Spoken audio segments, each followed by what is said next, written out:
Okay guys, so in this video we're going to go through a positional release for the QL. Generally we'd use this in a more irritable patient. So Glenn, how would we do this one?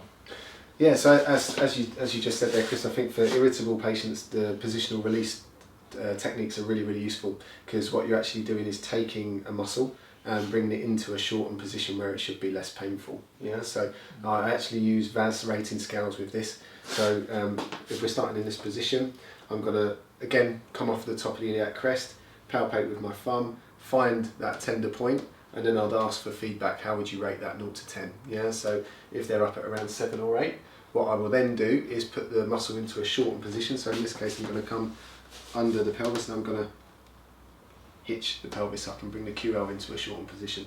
What you should find then is that the rating, pain rating goes down. So you'd ask your patient for that. Has it changed? If it's gone down to 4 or 5, brilliant. Yeah, hold that pressure and wait for the pain to go down to just pressure and not pain. But also what you find with this technique is you hold it for longer until you actually palpate and physically feel a tension release as well.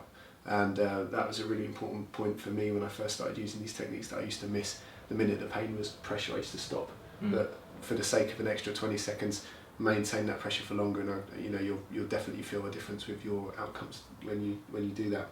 A lot of people that will say 90 seconds. I think I've heard a lot of people will use as a kind of initial thing, and then obviously what you're feeling exactly as you just said there. You're asking about the NRS, the amount out of 10, and also just getting feedback from the patient.